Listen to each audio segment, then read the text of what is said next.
ஐயா அவர்கள் கூறியது போல சைவ சமயம் சமயம் அல்ல, ஒரு நெறி. அறிவியலை கண்டுபிடித்தது எங்கள் மதம். திருமண அழைப்பு பார்த்திருப்பீர்கள், நால்வர் அழைப்பு இருக்கிறது.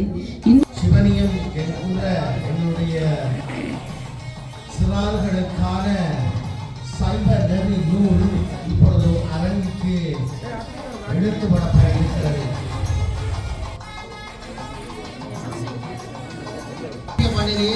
முதலாக பிரான்சிலே அறிமுகப்படுத்தப்பட இருக்கின்றது என்பதிலே நாம் பெருமை கொள்கின்றோம். இந்த நூல் இன்னும் 2 கிழமைகளில் ஜெர்மனியிலே அறிமுகமாக இருக்கின்றது. 9/5/2025 எங்களுடைய 2வது பேரவை விழாவில் அறிமுகமாக இருக்கின்றது.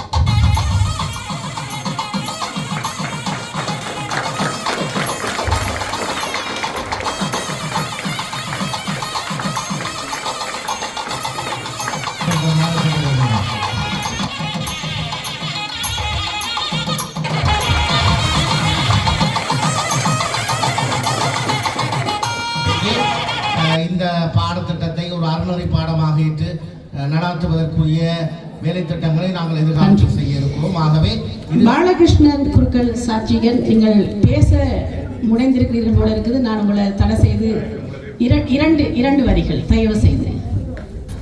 ஆணிமுகன் ஆறுமுகன் அம்பிகை புன்னம்பலவன் ஞான குரு வாணி பதம் நாடு. ஆண்டோருக்கும் சபையோருக்கும் என் தாழ்ந்த வணக்கங்களை தெரிவித்துக் கொண்டு, ஐரோப்பிய நாடுகளிலே புலம்பெயர்ந்த நான் எல்லாம் 2வது சமூகத்தை சேர்ந்த அதாவது 2வது ஜெனரேஷன் சொல்லுகிறேன். நாங்கள் 14-15 வயது எங்களுடைய அப்பா அம்மா 40-50 வயதுங்களை கூப்பிட்டது. ஆனால் அதன் மூலம் கேட்டு ஊரில் பாதி படித்தபடியே இங்கே நாங்கள் வாழ்கிறோம். எங்களுக்கு பிறகு அதாவது எந்த பிள்ளைகளுக்கோ அல்லது என்னுடைய சகோதரங்களோட பிள்ளைகளுக்கோ சமயத்தையோ மொழியோ படிப்பிக்கிறது என்பது கஷ்டமான விஷயம். இந்த நாடுகளில் எங்களுக்கும் முழு நேர வேலைகள் இருக்கும், பிள்ளைகள் பள்ளிக்கூட படிப்போடு அதே நேரம் சமயத்தை மூட்டுவது என்பது கொஞ்சம் கடினமான விஷயம். இருப்பினும் இந்த நாடுகளில் இருக்கிற ஒரு சில கோயில்கள் பல பிரச்சனைகளும் மத்தியிலேயும் எங்களுடைய சமய வழிபாட்டு முறைகளை கொண்டு நடத்தக்கூடியதாக இருக்கின்றது. ஆனால் சமயத்தை படிப்பது என்பது இந்த நாடுகளில் கொஞ்சம் கஷ்டமான விஷயம். ஏனென்றால் இந்த நாட்டு மொழி படிக்க வேணும், தொழிற்கல்வி வேணும், மேற்கொண்டு என்ன சொல்வது பொழுதுபோக்கு விஷயங்கள் படிக்க வேண்டிய கட்டாயங்கள் இந்த நாட்டு பிள்ளைகளுக்கு இருக்குது. நாங்களும் எங்களோட கோயில்களில் ஒரு சில விஷயங்களை சொல்லிக் கொடுத்து கொண்டுதான் இருக்கிறோம். அதை தாய் தகப்பன் திருப்பி தங்களோட பிள்ளைகளுக்கு சொல்லிக் கொடுக்க வேண்டும். என்றால் எல்லா கோயில் நடத்துபவர்களும் கோயில் பூசைக்கு இருப்பவர்களுக்கும் இந்த நாட்டு மொழிகள் பேசுவது என்பது கொஞ்சம் கடினமான விஷயம். அந்தந்த நாட்டில் அந்தந்த நாட்டு மொழியில பேசினா தான் அந்தந்த பிள்ளைகளுக்கு விளங்கும். நாங்கள் தமிழில் படித்தினாங்கள், தமிழில் பேசினா எங்களுக்கு விளங்கும். பிரான்ஸில் பிறந்து வளர்ந்த பிள்ளைக்கு பிரெஞ்சில் பேசினா தான் விளங்கும். ஏன்னா அதன் அடிப்படை மொழி பிரெஞ்சு. அது மாதிரி ஜெர்மனில் பிறந்த பிள்ளை ஜெர்மனில் பேசினா தான் புரியும். நாங்கள் ஒரு சில விஷயங்களை தாய் தகப்பனுக்கு சொல்லிக் கொடுக்கலாம், விளக்கம் கொடுக்கலாம். அவர்கள்தான் பிள்ளைகளுக்கு மாற்றி கொடுக்க வேண்டும். அந்த வகையிலே நாங்கள் கோயில் நடக்கும் பூஜைகளிலே அல்லது வழிபாட்டு முறைகளிலே பஞ்சபுராணம் படிக்க சொல்லும் பொழுது எத்தனையோ வளர்ந்த தாய் தகப்பன்மாருக்கு பஞ்சபுராணமோ தேவாரமோ படிக்க தெரியாது. ஒரு சமயத்திலே அடிப்படையாக தெரிந்து கொள்ள வேண்டியது வழிபாட்டு முறை. நாங்கள் குருமார் சமஸ்கிருதத்தில் பூஜை பண்றோம் சொல்லி நிறைய பேர் குறை சொல்லினான். நியாயம்தான், இல்லை என்று சொல்லவில்லை. ஆனால் உங்களுக்கு ஒரு பங்களிப்பு தெரியும். பூஜையின் போது பஞ்சபுராணம் படிக்க சொன்னால் சாதாரண வீடு பூஜைகளிலே ஒரு தேவாரம் படிக்கணும்னு சொன்னால் நிறைய தாய் தகப்பனுக்கு தெரியாது. அதை நீங்களாக கற்றுக்கொள்ள வேண்டும். உங்களுக்கு தமிழ் படிக்க தெரிந்தால் தமிழ்ல புத்தகங்கள் இருக்க வேண்டி படித்துக் கொள்ளலாம். இன்றைய நாட்களிலே சமூக வலைத்தளங்களூடாகவும் படித்துக் கொள்ளலாம். அதை முயற்சி செய்து படிப்பது முதலாவது கட்டாயம். உங்களுக்கு மேற்கொண்டு கோயில்களிலே பூசைகள் நடக்கும் பொழுது மனம் கோயிலை கும்பிட வருங்கள். கோயிலுக்கு வாரது நாங்கள் மன அமைதிக்காக கோயிலுக்கு வழிபாட்டுக்கு வருகிறோம். அங்கே பலதும் பத்தும் கரைத்தும் கொண்டிருந்தால் தயவு செய்து பலதும் பத்தும் கரைத்தால் கோயிலே மனம் லைத்து கும்பிட முடியாது. ஆகவே அந்த அடிப்படை விஷயங்களை நீங்கள் கொண்டு நடத்தினீர்கள் என்று சொன்னால் மேற்கொண்டு எங்களை பார்த்து எங்களது பிள்ளைகளும் அந்த மனதை லயித்து கும்பிடுவார்கள். உதாரணமாக இப்போ நிறைய பேர் சொன்னார்கள் மற்ற சமயங்கள் அப்படி இருக்கு, இப்படி இருக்கு, அங்கே இருக்கு, இங்கே இருக்கு. எங்கள் சமயம் சுதந்திரமான சமயம். நீங்கள் மனதார வீட்டில் இருந்து படம் கூட வைக்க தேவையில்லை, ஒரு விளக்கை ஏற்றி வைத்து அந்த விளக்கை பார்த்து மனதார கும்பிட்டீங்கன்னாலே உங்களோட மனதில் அமைதி வரும். எங்களோட சமயம் அதைத்தான் சொல்லி தந்தது. நீங்கள் உங்களது மனது அமைதியை நீங்களாக தேடிக்கொள்ளுங்கள். கோயிலுக்கு போய்த்தான் கும்பிட்டுத்தான் வழிபடணும்னு கொண்ட கட்டாயம் இல்லை. கிறிஸ்தவர்களை பார்த்தீங்கன்னா கட்டாயம் ஞாயிற்றுக்கிழமை சர்ச்சுக்கு போக வேணும். அவர்களுக்கு பைபிளில் குறைஞ்சது 3 பாகம் தெரிஞ்சிருக்க வேணும். முஸ்லீம்களால் கட்டாயம் வெள்ளிக்கிழமை தொழுகைக்கு செல்ல வேண்டும். எங்களது சமயம் அப்படி சொல்லவில்லை. உங்களது வீட்டில் சாதாரண ஒரு விளக்கை ஏற்றி வைத்து உங்களோட மனதை அதில் நிறுத்தி கும்பிட்டு இருந்தாலே அதுவே போதும். கோயில்களுக்கு போக வேண்டிய கட்டாயம் எந்த நாட்டிலுமே இந்த சமயத்தில் சொல்லப்படவில்லை. நாங்கள் கோயில்களுக்கு போகிறதுக்கு காரணம் எங்களோட வீடுகளில் அமைதியாக கும்பிட முடியாத வழியா நாங்கள் கோயிலுக்கு போய் கும்பிட விரும்புகிறோம். அது தடையில்லை, கட்டாயம் இல்லை. அதே மாதிரி சமய சின்னங்கள் எங்கள் எத்தனையோ பேருக்கு விபூதி புத்தகத்துக்கு விருப்பம் இல்லை. கேட்டால் அவன் கேள்வி கேட்டால் பதில் சொல்ல தெரியாது. முஸ்லீம் ஒருத்தன் தொப்பி போட்டு வந்தால் கேள்வி கேட்டால் பதில் சொல்லுவான். ஆனால் எங்களுடைய ஆட்களுக்கு பொட்டு வைத்தாலே பதில் சொல்ல தெரியாது. எத்தனை பேருக்கு பொட்டுக்கான விளக்கங்கள் தெரியும்? யாருக்கும் தெரியாது. எல்லோரும் வைக்கிறாள், நானும் வைக்கிறேன், என் அம்மா சொன்னா நான் வைக்கிறேன், அவ்வளவுதான் நிறைய பேருக்கு தெரியும். ரோட்டிலே போறீங்க என்றால் ஒருத்தர் நிமிந்து பார்த்தா தமிழரா, பங்காளியா, இந்துவா, முஸ்லீமாண்டி எதுவும் தெரியாது. ஏனென்றால் சில சின்னங்கள் அடைவதில்லை. அடிப்படையாக செய்ய வேண்டிய விஷயங்களை நீங்கள் செய்து கொண்டு வாருங்கள். சமயம் தானாக வளரும். நீங்கள் உங்களுக்கு தெரிந்த சின்ன சின்ன விஷயங்களை பிள்ளைகளுக்கு சொல்லிக் கொடுங்க. ஒரு விளக்கை ஏற்றி வைத்து ஒரு தேவாரம் படிக்க சொல்லுங்க. ஒரு நாளும் பள்ளிக்கூடம் போயிட்டு வந்து பின்னர் 4-5 மணிக்கு பிள்ளை குளிச்சுதண்டா ஒரு தேவாரம் படிக்க சொல்லிக் கொடுங்க. பிள்ளை 4 பேர் தேவாரம் கணக்க வேண்டாம். அடிப்படை விஷயங்களை சொல்லிக் கொடுங்க பிள்ளைகளுக்கு. அதன் மூலம்தான் சமயத்தை வளர்க்க முடியுமே. கட்டாயம் அப்படித்தான் சமயத்தை வளர்க்க வேண்டும். நாங்கள் ஆலயங்களிலே எங்களால் முயன்றதை செய்து கொண்டிருக்கிறோம். பல விஷயங்களை வெளியில் சொல்லாமலே செய்து கொண்டிருக்கிறோம். அதை எல்லாருக்கும் சொல்லணும்னு கட்டாயம் உங்களுக்கு இல்லை, கட்டாயம் இல்லை. எல்லாரும் குறை சொல்லுவார்கள், அவர் அப்படி இவர் அப்படி. எல்லா நாட்டிலேருந்து எல்லா சமயத்துல தான் பிரச்சனை இருக்கு, எந்த சமயத்துல தான் பிரச்சனை இல்லை. ஆனால் நாங்கள் கோயிலுக்கு போய் நாங்கள் நேர்மையாக இருக்கிறோமான்றதை தான் முதல் கொள்ளுங்கள். அதற்கு பிறகு மேற்கொண்டு போகிறார். மற்றது இந்த சிறார்கள் இங்கே வந்து தேவாரம் படிக்கிறார்கள். ஏன் தாய் தகப்பன் சொல்லிக் கொடுத்த வழியா படிக்கிறார்கள். எத்தனை தகப்பன் தாய் ஒரு 4 பேர் தேவாரம் சொல்லிக் கொடுக்க தெரியும், யாரும் சொல்லிக் கொடுப்பதில்லை. நாங்கள் முயற்சி செய்தால் பிள்ளைகளுக்கு சொல்லிக் கொடுக்க முடியும். அப்படி இல்லை என்று சொன்னால் நான் சொன்னது போல சமூக வலைத்தளங்களிலே எத்தனையோ பாடல்கள் இருக்கலாம். தேவாரங்கள், திருவாசகங்கள் எல்லாம் சமூக வலைத்தளங்கள் எழுத்து மூலமாகவும் எடுக்கலாம், பாட்டு மூலமாகவும் எடுக்கலாம். அதன் மூலம் சொல்லி பிள்ளைகளை வளருங்கள். எப்பவும் மற்றவரை கூட சொல்வது நாமெல்லாம் நம்மளை திருத்திக் கொள்ள வேண்டும் என்பதை முதல் மனதில் கொள்ளுங்கள். அதற்கு பிறகு மேற்கொண்டு பார்க்கலாம். இந்த சபையிலே எத்தனையோ ஆண்டோர்கள் சான்றவர்கள் இருக்கிறார்கள், எத்தனையோ வயசானவர்கள் இருக்கிறார்கள். அவர்கள் தேவாரம் படிக்க சொன்னாங்க, மனம் உருகும். ஆனால் யாரும் அதை மனம் விட்டு கேட்பதில்லை. தேவாரம் படிப்பது ஒரு கோயிலில் சாமிக்கு முன்னால் தேவாரம் படிக்கக்குள்ள ஒரு ஆள் மனம் விட்டு பாடுறாருன்னு சொன்னா அங்கே அவர் என்ன படிக்கிறாருன்றதை மனம் விட்டு கேளுங்க. சர்ச்சுக்கு போனீங்கன்னா குண்டூசி விழுந்தா சத்தம் கேட்கும். எங்களோட கோயிலில் போனால் கச்சப்பச்சான்னு கச்சு கொண்டு தான் கேட்பேன். அடுத்த சட்டை எப்படி இருக்கு, வீட்டை புறவை எப்படி இருக்கு, அந்த வீட்டில் என்ன பிரச்சனை, இந்த வீட்டில் என்ன பிரச்சனை காய்க்கிறோம். கோயிலில் பூசையை பற்றி காய்க்கிறதும் இல்லை, அங்கே என்ன நடக்குதுன்னு கேட்கறதும் இல்லை யாரும். ஆகவே தயவு செய்து நீங்கள் கோயிலுக்கு போனால் உங்கள் மனதை அமைதிப்படுத்தி இறைவனிடம் லைக்க பண்ணி கும்பிடுங்கள். ஒருவர் தேவாரம் படிக்கணும், அவர் படிப்பதை மனதார கேளுங்கள். அவர் யாரோ பாடுறார், அவர் யாரோ அதைக்கிறார், நான் ஏதோ இந்த வரையை பார்க்கிறேன் இருக்காதுங்க. ஐரோப்பிய நாளில் கோயிலுக்கு போறது வந்து என்னத்துக்கு பொழுதுபோக்காக போய் கொண்டிருக்கிறான். அதை நிறுத்துங்கள். பொழுதுபோக்கு கோயிலுக்கு போகாதுங்க. மன அமைதிக்கு கோயிலுக்கு போகும். மன அமைதிக்காக கோயில்களுக்கு போகும். தயவு செய்து சமயத்தில் நான் சொன்ன மாதிரி கட்டாயங்கள் எதுவும் இல்லை. செவ்வாய்க்கிழமை விரதம் இருக்குன்னு சொல்றீங்க, வெள்ளிக்கிழமை விரதம் இருக்குன்னு சொல்றீங்க. விரதம் இருப்பது கட்டாயம். விரதம் என்றது உங்களோட மனதை அடக்குவதுதான் விரதம். சாப்பாட்டை நிப்பாட்டினா மட்டும் விரதம் இல்லை. அதாவது விரதம் என்பது வந்து எனக்கு விருப்பமான ஒன்றை அன்று முழுக்க செய்ய மாட்டேன். உதாரணத்துக்கு எனக்கு கோப்பி விருப்பம் என்று சொன்னால் அன்று முழுக்க நான் கோப்பி குடிக்க மாட்டேன். அதுதான் விரதம்.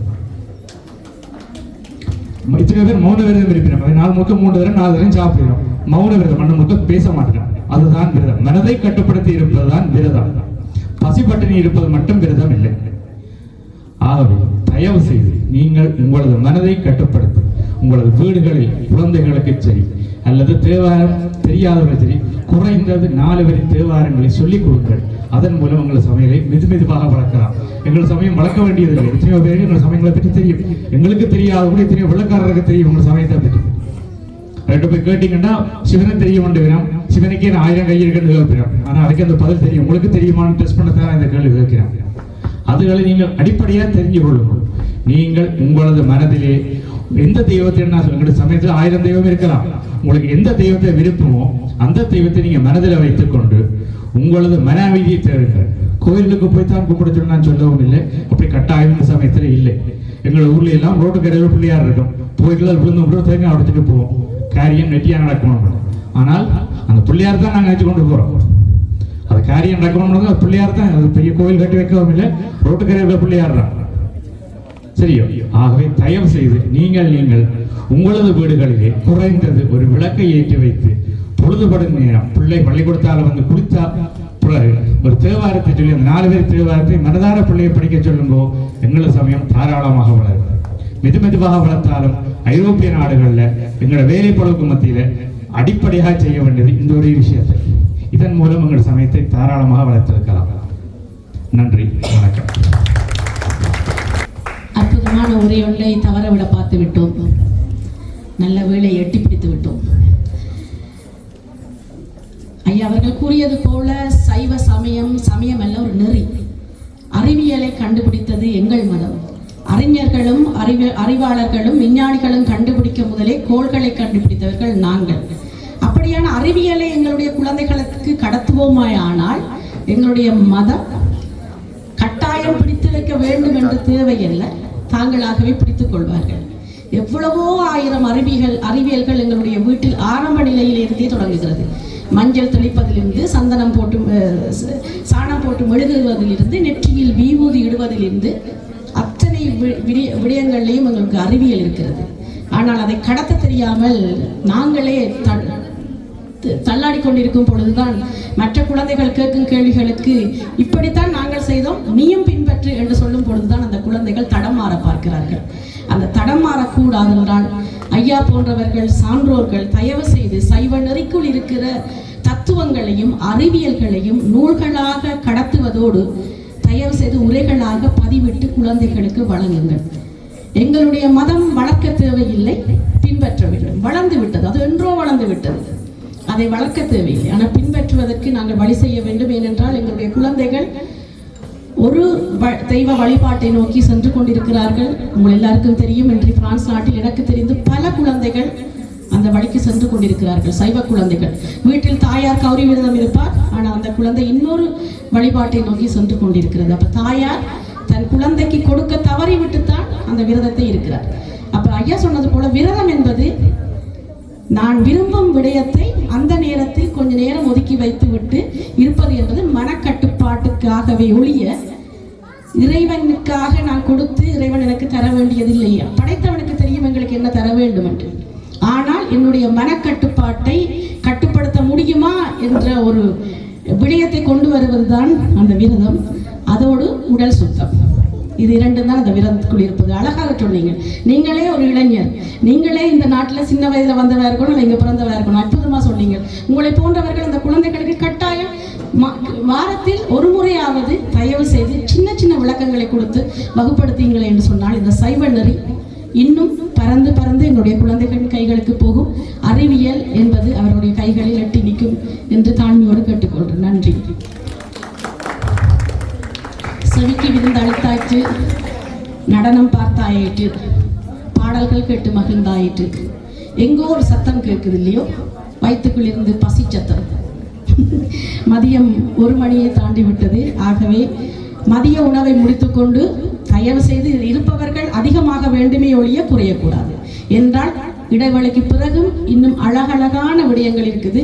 தயவு செய்து இந்த மண்டபத்தில் இருப்பவர்கள் உங்கள் வீட்டில் இருக்கிற அருகில் இருக்கிறவரையும் அழைச்சி கூப்பிடுங்க. வாங்க, நல்ல ஒரு நிகழ்வு நடக்குது, வந்து பாருங்க. ஆனால் நீங்கள் தயவு செய்து மண்டபத்தை விட்டு போயிடாதீங்க. இந்த நிகழ்வில் கலந்து கொண்ட கலைஞர்கள், குழந்தைகள் எல்லாருக்கும் இந்த மன்றம் உணவு இலவசமாக வழங்குகிறது. மற்றவர்களுக்கு கேண்டீன் இருக்குது.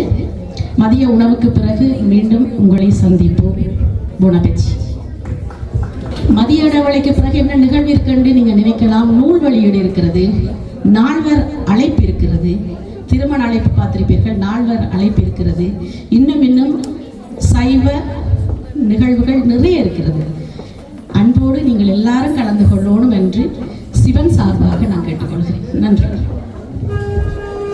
அன்பிற்கினிய உறவுகளுக்கு மீண்டும் எங்களுடைய வணக்கம்.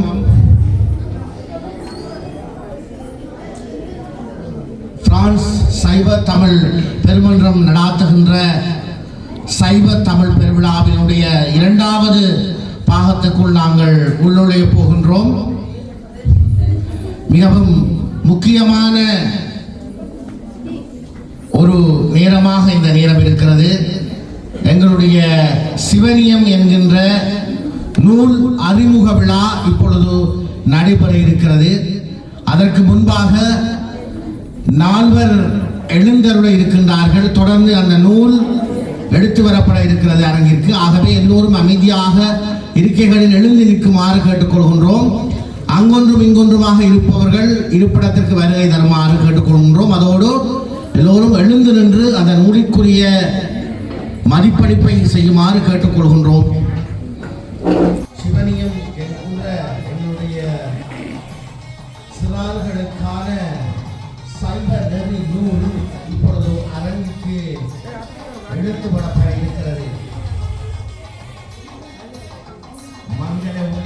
மங்கள ஒளி குடை ஆலவட்டம் விசிறி வீச அந்த எங்களுடைய மதிப்புக்குரிய சிவனியனும் பெருமை கூறுகின்ற சிவனியனும் அரங்குக்கு எடுத்து வரப்படுகின்றது.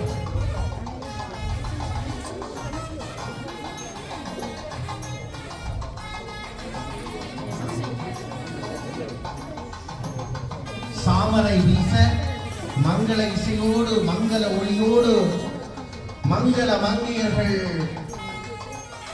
திருவிளக்கினை ஏந்தி வர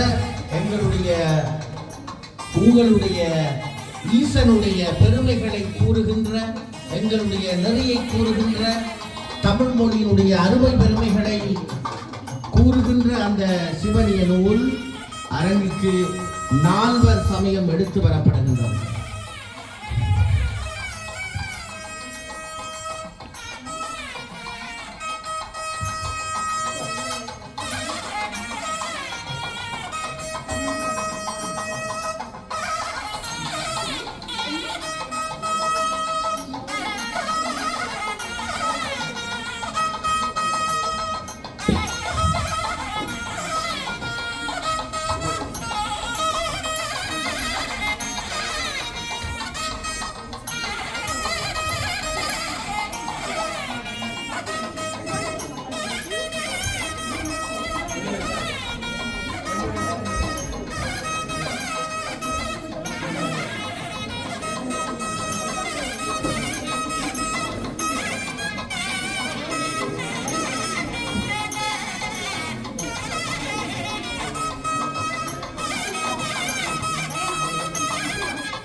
ஜெர்மன் தமிழ் பண்பாட்டு பேரவையினால் உருவாக்கப்பட்ட இந்த சிவனியம் என்கின்ற நூல் இந்த ஐரோப்பிய மண்ணிலே முதலாக பிரான்சிலே அறிமுகப்படுத்தப்பட இருக்கின்றது என்பதிலே நாம் பெருமை கொள்கின்றோம். இது முக்கியமான தருணம். வரலாற்றிலே பொருளெழுத்துக்களால் பொறிக்கப்பட வேண்டிய தருணம். நாங்கள் அங்கொன்றும் இங்கொன்றுமாக எங்களுடைய சைவநெறி விடயங்களை கற்பித்துக் கொண்டிருந்தாலும் இதனை ஒரு ஒழுங்குபடுத்தப்பட்ட நெறிமுறையாக எங்களுடைய புலம்பெயர்ந்த சிறார்களும் கற்கும் வகையிலே இந்த நூலை நாங்கள் உருவாக்கி இருக்கின்றோம். Mais oui, on pourrait le faire. Chez Jiffy, vous n'avez pas fini d'avoir des petits prix et des surprises. Jiffy des idées.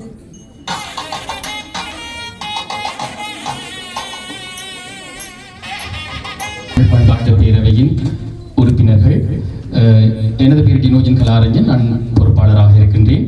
அத்தோடு மதியுரைஞர்களாக திருமதி கலாசிரி தங்கரட்ன ராஜா அவர்களும் திரு சைவப்புலவர் சின்னத்தம்பி தங்கரட்ன ராஜா அவர்களும் இணைந்து நாங்கள் எங்களுடைய பேரவையினை ஜெர்மனியிலே 5 ஆண்டுகளுக்கு மேலாக நடத்தி வருகின்றோம். அந்த வகையிலே எங்களுடைய பேரவையின் தொடக்கத்துக்கு முற்காலத்திலிருந்து நாங்கள் என்ன செய்யறோம் என்று சொன்னால் சைவம் பயணித்துக் கொண்டு வருகின்றோம். சைவ தேர்வுகள் நடத்துவதாக இருக்கட்டும், கற்றல் வளங்களை பிள்ளைகளுக்கு வழங்குவதாக இருக்கட்டும், அப்படியான முறையிலே செயற்பட்டு கொண்டிருந்தோம்.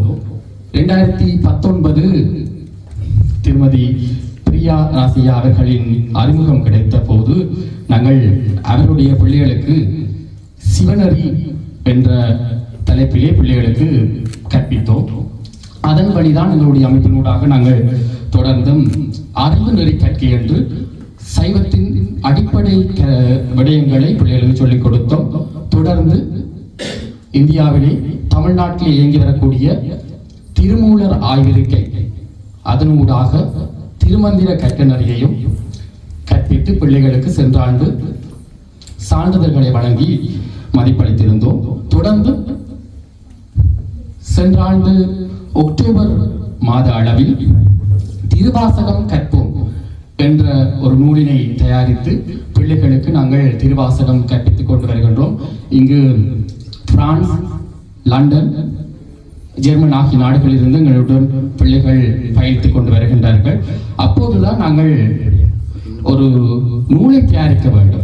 அதுவும் இந்த நாட்டிலே புலம்பெயர்ந்து வாழக்கூடிய 2ஆம் தலைமுறை 3ஆம் தலைமுறையினராக இருக்கக்கூடிய பிள்ளைகள் படிப்பதற்கு ஏற்ற வகையிலே, அவர்கள் கற்கின்ற தமிழ் பாடநூலுக்கு ஏற்ற வகையிலே ஒரு நூலை தயாரிக்க வேண்டும் என்ற எண்ணத்திலே தான் நாங்கள் இந்த நூலினை தயாரித்தோம். இந்த நூல் தயாரிக்கும் பொழுது நிறைய கேள்விகள் இருந்தது.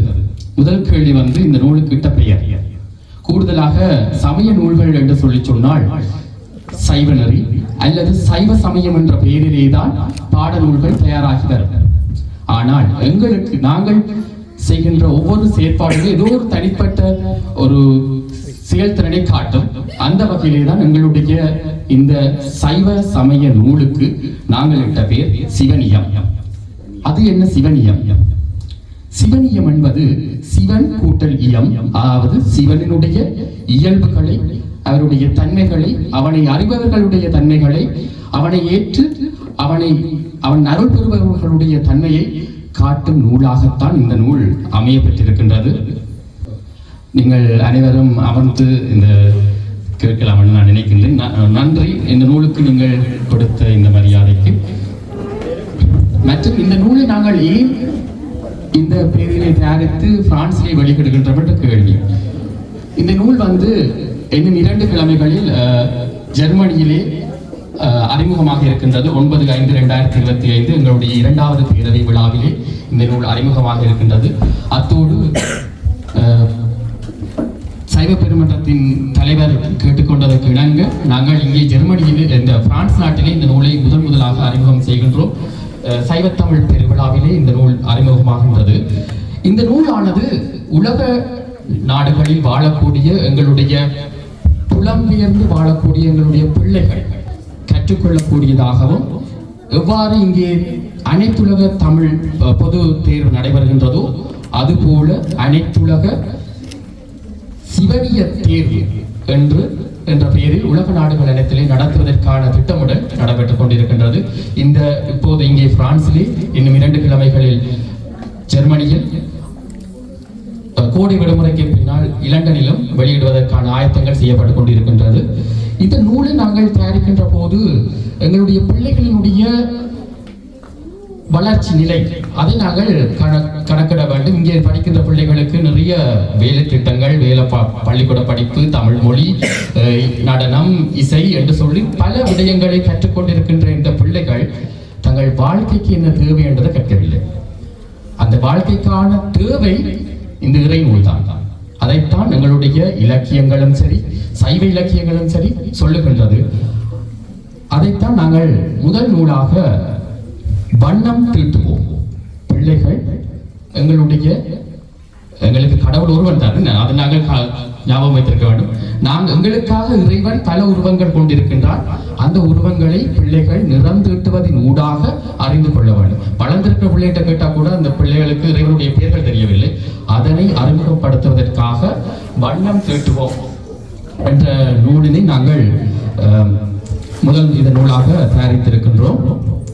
அடுத்த நூல் சிவனியம் அறிவோம். சிவனியம் அறிவோம் என்பது பிள்ளைகளுக்கு சிவனியம் சார்ந்து சிவன் இறைவர்களுடைய பெயர்களையும் அந்த இறைவர்களோடு சார்ந்து நாங்கள் பயன்படுத்தக்கூடிய சொற்களையும் ஆலயங்களிலே நாங்கள் பயன்படுத்துகின்ற பொருட்களையும் ஆலயங்களுக்கு கொண்டு செல்லக்கூடிய பொருட்களையும் ஒவ்வொன்றையும் படங்கள் ஊடாக அவர்களுக்கு அந்த பேரினை மனப்பாடம் செய்து கொள்வதற்காகவும் அறிந்து கொள்வதற்காகவும் அங்கே நாங்கள் உருவாக்கி இருக்கின்றோம். அதனோடு இன்னொரு சிறப்பம்சம், அதனுள்ளே தேவார பாடல்களும் அந்தந்த பகுதிகளுக்கு ஏற்ற மாதிரியான இறை பாடல்களும் அதிலே இணைக்கப்பட்டிருக்கின்றது. சரி, இந்த 2 நூலுமே தேர்வு சார்ந்து வராத ஒரு நூல் தான். என்ன பிள்ளைகளை நாங்கள் தேர்வுக்குள்ள நகர்த்தி படிப்பிப்பது கிடையாது. இது இறைவனை அறிய வேண்டும் என்ற நோக்கத்தோடு தான் இந்த போகின்றது. அதனாலும் அதுக்கு அடுத்து வருகின்ற நூல்கள் நாங்கள் இருந்தாலும் அதிலே தேர்ச்சி பெற வேண்டும், இறைவனை அடைவதிலும் தேர்ச்சி பெற வேண்டும். அந்த தேர்ச்சி பெறுதலுக்காகவும் சிவனியம் பிரிவு 1, பிரிவு 2, பிரிவு 3, பிரிவு 4, பிரிவு 5 என்று 5 நூல்கள் இடம்பெறும். 5 நூல்களுமே தேவையான பிள்ளைகளுக்கு என்ன தேவை என்று நாங்கள் உடைய சிவனிய குழு திட்டமிட்டு அதை கணிச்சு அதற்கேற்றவாறு அந்த நூலினை தயாரித்துக் கொண்டிருக்கின்றோம். அந்த வகையிலே இதை நாங்கள் படிப்பதற்கு வயது எல்லையையும் ஆண்டு எல்லையையும் கொடுத்திருக்கின்றோம். என்ற அந்த பிள்ளைகளுக்கு ஏற்ற மாதிரியான தமிழ் சொற்கள், தமிழை எழுதக்கூடிய தன்மை, தமிழை வாசிக்கக்கூடிய தன்மை இருக்க வேண்டும் என்பதற்காக ஒரு குறிப்பிட்டு நாங்கள் எல்லைகள் கொடுத்திருக்கின்றோம். எல்லைகள் மாறியும் இந்த புத்தகங்களை படித்து தேர்ச்சி பெறலாம். அத்தோடு இந்த தேர்வினை நீங்கள் தனிப்பட்ட ரீதியாகவும் எங்களோடு பதிந்து எழுதலாம். இல்லை உங்களுடைய தமிழ் பள்ளிகள், தமிழ் அமைப்புகள் அதனூடாகவும் இதை பெற்று நீங்கள் செய்யலாம். ஆலயங்களுக்கும் இதில் பெரிய பங்கு இருக்கின்றது. நான் நினைக்கின்ற சமயத்தை வளர்ப்பதில் மிக மிக மிக மிக பெரிய பங்கு ஆலயங்களுக்கு தான் இருக்கின்றது. ஏன்னா நாங்கள் ஆலயங்களில் போய் இறை வழிபாட்டை நடத்துகின்றோம், வீட்டில் படிக்கிறதுக்கும் இருக்குது. ஆனால் இருந்தாலும் ஆலயங்களுக்கு இன்னும் பெரிய பங்கு இருக்கின்றது. அந்த பங்கில் நீங்களும் பங்கெடுத்துக் கொள்ள வேண்டும். தொடர்ந்து இதை கற்பிக்கின்ற ஆசிரியர்கள், சைவ பெருமக்களுக்கும் நாங்கள் கற்றல் வளங்களையும் செயலமர்வுகளையும் இணைய வழி ஊடாக நடாத்துகின்றோம். அது மட்டுமல்லாது இந்த சிவனியத்தினை கற்றுக்கொண்டு இந்த 5 பாடநூல்களையும் கற்ற பிறகு பிள்ளைகளுக்கு தொடர்ந்து கற்க நிறைய இருக்கிற திருமந்திரம், திருவாசகம், திருவருட்பா, தமிழ் மருத்துவம் போன்ற இதிலையும் முதுநிலை பட்டயங்கள் செய்வதற்குடான ஏற்பாடுகளும் செய்து கொண்டு இருக்கின்றோம். அத்தோடு சிவனிய புலவர் பட்டம், சைவத்தை படித்துவிட்டு நீங்கள் எப்படி தமிழை படிச்சுட்டு நீங்கள் அடுத்த தலைமுறைக்கு கொண்டு போய் சேர்க்கிறீங்களோ அதுபோல படிக்கின்ற பிள்ளைகள் சரியான முறையில் இந்த சைவத்தை அடுத்த தலைமுறைக்கு கொண்டு நகர்த்த வேண்டும் என்பதற்காக சிவனிய புலவர் பட்டம் என்ற பெயரிலே அவர்களுக்கான நூல்களும் தயாரிக்கப்பட்டு மிக விரைவில் அறிமுகமாக இருக்கின்றது. அதனைத் தொடர்ந்து சைவ சித்தாந்த வகுப்புகள், பன்னிசை பயிற்சி வகுப்புகள் போன்றனவும் நடாத்த இருக்கின்றோம். இதுக்கு நாங்கள் பின்னே ஒரு புலன குழுமம் வச்சிருக்கோம். வாட்ஸ்அப் குழு இருக்குது. அதில் நீங்கள் QR கோட் இருக்குது. அதை நீங்கள் ஸ்கேன் பண்ணி அந்த குழுவில் இணைஞ்சிங்கள்ட்டா அதுக்கான மேலதிக தகவல்களும் உங்களுக்கு வந்து கொண்டே இருக்கும். நன்றி. இப்போது நூலினை வெளியிட்டு அறிமுகம் செய்து வைக்குமாறு கேட்டுக்கொள்கின்றோம். சிவனிய நூல்களை வெளியிட்டு வைப்பதற்காக இங்கு வருகை தந்திருக்கின்ற 2 குருவானவர்களையும் அன்போடு அரங்கிற்கு அழைக்கின்றோம். மொத்தம் இன்று 3 நூல்கள் வெளியிடப்பட இருக்கின்றன. ஒரு நூலை ஜெர்மனியிலிருந்து வருகை தந்திருக்கின்ற சாயுப்புல் அவர்கள் வெளியிட, ஏனைய 2 நூல்களையும் 2 குருமார்களும் வெளியிடுவார்கள்.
தங்களுடைய பிள்ளைகளோடு அரங்கேற்ற சமூகம் தருமாறு கேட்டுக்கொள்கிறேன்.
தொடர்ந்து இந்த வெளியீட்டு நிகழ்விற்கு உறுதுணையாக இருந்த எல்லோருக்கும் நன்றிகளை தெரிவித்துக் கொண்டு தொடர்ந்து இந்த நூல் பற்றி ஒரு சில விடயங்களை பார்த்து கொண்டு நாங்கள் அடுத்த நிகழ்வுகளுக்கு செல்லலாம்.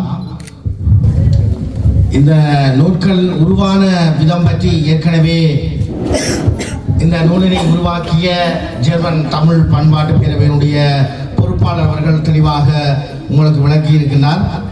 உண்மையிலே இந்த நூல் இன்று எங்களுடைய எல்லோருடைய கைகளிலுமே தவழ்ந்து இருக்க வேண்டிய நூல். ஆனால் தவிர்க்க முடியாத காரணத்தினால் இந்த நூல் எங்களுடைய கைக்கு கிட்டவில்லை. ஆனால் நாளை இந்த நூல் எங்களுடைய கைக்கு வந்துவிடும். அதனால் அறிமுக நிகழ்வு மட்டும் என்று நாங்கள் செய்கிறோம். இந்த நூல் உங்களுக்கு தேவையாக இருந்தால் அங்கு பின்பு மேசையிலே எங்களுக்கு அலுவலர்கள் இருக்கிறார்கள். அவர்களிடம் நீங்கள் பதிவு செய்து இது சிறார்களுக்குரிய நூல், வண்ணம் தூட்டுவோம், அதே போல சிவனியம் அறிவோம் 3 நூல்கள் வெளியிட்டிருக்கின்றோம். சிறார்கள், அதுக்கு பிறகு அடுத்த நிலையில் உள்ளவர்கள் என்று சொல்லி தொடர்ந்து அடுத்தடுத்த வகுப்புகளுக்கு நூல்கள் எதிர்காலத்திலே தயாரித்து கொண்டிருக்கிறோம். அந்த நூல்களும் வெளியிடப்படும். இந்த நூல்களுக்கான தேர்வுகள் ஒவ்வொரு வருடமும் அறிவிக்கப்பட்டு உலகளாவிய ரீதியிலே, அதாவது ஐரோப்பிய ரீதியிலே தேர்வு ஒரு நாள் அறிவிக்கப்பட்டு அந்த தேர்வுகள் நடைபெறும். இந்த புத்தகங்களை நீங்கள் வேண்டி உங்களுடைய வீடுகளிலே தனிப்பட்ட ரீதியிலே நீங்கள் பிள்ளைகளுக்கு சொல்லிக் கொடுத்து தேர்வுகளில் தோற்றுவதற்குரிய பதிவுகளை செய்து நீங்கள் பிள்ளைகளை தேர்வுகளிலே தோற்றுவிக்கலாம். இல்லாதவிடத்து நாங்கள் முதல் கட்டமாக இணைய வழியாக இதனுடைய வகுப்புகளை ஆரம்பிக்க இருக்கிறோம். இன்னும் ஓரிரு கிழமைகளிலே அதற்குரிய அறிவிப்புகளை நாங்கள் பொதுவெளியிலே அறிவிப்போம். ஒவ்வொரு புத்தகத்திற்கும் ஒவ்வொரு வகுப்பிற்கும் ஒரு குறிப்பிட்ட நேரத்திலே நாங்கள் அந்த இணைய வழியூடாக வகுப்புகளை ஆசிரியர்களை நியமித்து அதனை மேற்கொள்ள இருக்கிறோம். முதல் கட்டமாக. இரண்டாவது கட்டமாக அந்தந்த பிரதேசங்களிலே இருக்கின்ற எங்களுடைய ஆலயங்களினூடாக அவர்களுடைய அனுமதியை பெற்று அதனூடாக நாங்கள் அதனை அங்கங்கு வகுப்புகளை நடாத்துவதற்குரிய வேலை திட்டங்களை செய்வதற்கு நாங்கள் முனைந்திருக்கின்றோம். ஆகவே இங்கு கூட பலர் வருகை தந்திருக்கிறார்கள். அவர்கள் நிச்சயமாக அதற்குரிய வாய்ப்புகளை நல்குவார்கள் என்ற நம்பிக்கை இருக்கிறது. அதை விடுத்து ஏனைய தமிழ் பள்ளிகள் இயங்குகின்ற நிர்வாகத்தினரும் கூட நாங்கள் அனுமதியை பெற்று இந்த பாடத்திட்டத்தை ஒரு அறநெறி பாடமாக இட்டு நடாத்துவதற்குரிய வேலை திட்டங்களை நாங்கள் எதிர்காலத்தில் செய்ய இருக்கிறோம். ஆகவே இது ஐரோப்பிய ரீதியிலான தேர்வுகளை மையமாக கொண்டு எங்களுடைய பிள்ளைகளுக்கு சைவ நெறியை வளர்த்தெடுக்கும் முகமாக இந்த வேலை திட்டங்களை நாங்கள் முன்னெடுத்திருக்கின்றோம் என்பதை தங்களுக்கு அறிய தருகின்றோம். இந்த நூல்கள் தேவையாக இருந்தால் நீங்கள் உங்களுடைய விவரங்களை குறிப்பிட்டு பதிவு செய்திருந்தால் அந்த பதிவு செய்தால் பின்புறத்திலே உங்களுடைய வீடுகளுக்கு இந்த நூல்கள் கிடைப்பதற்குரிய வேலை திட்டங்களை நாங்கள் செய்வோம் என்பதை இவ்வேளையிலே உங்களுக்கு அறிய தருகின்றோம்.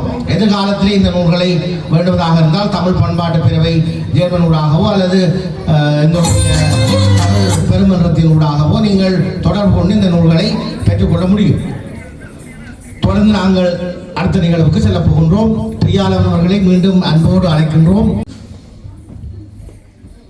இஸ்லாமியருக்கு குர்ஆன், கிறிஸ்தவருக்கு பைபிள், எமக்கு யார் யார் வீட்டில் திருமுறை இருக்கிறது கையெழுத்துங்கள் பார்ப்போம். நானும் அதுக்குள்ள இருக்கு. ஆனால் உயர்த்தவர்கள் எண்ணிக்கை குறைவாக இருக்குது. கட்டாயம் திருமுறை உங்கள் வீட்டில் இருக்கத்தான் வேண்டும்.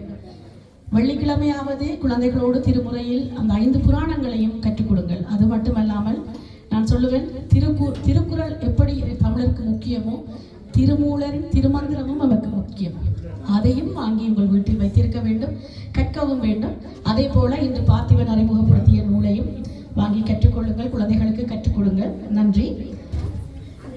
அவ்வை பாட்டு இங்கு இருந்திருந்தால் நன்றாக இருந்திருக்குமோ என்றொரு ஐயப்பாடு தோன்றுகிறது.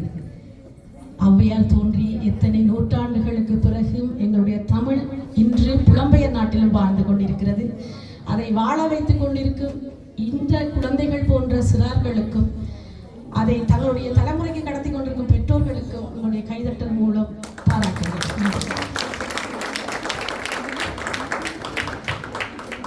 செல்விக்கு சான்றிதழ் வழங்க பேரவை உறுப்பினர் ஆசிரியை யசோதரா அவர்களை அன்புடன் வேடிக்கை அழைக்கிறோம்.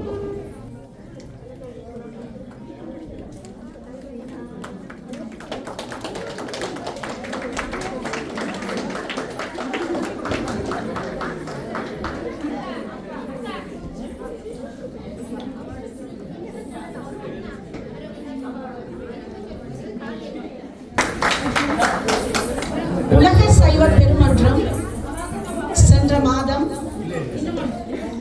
சைவ தேர்வுகள் நடத்தப்பட்டது. 3 பிரிவுகளாக பார்த்திபன் அவர்கள் சான்றிதழ் வழங்குகிறார்.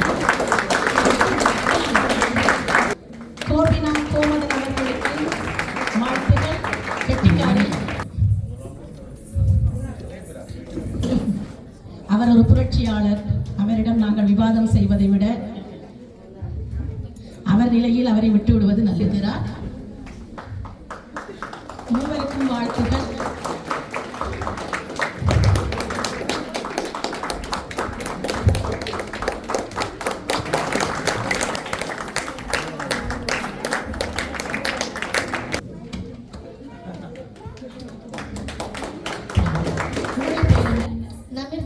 நமிர்தன்.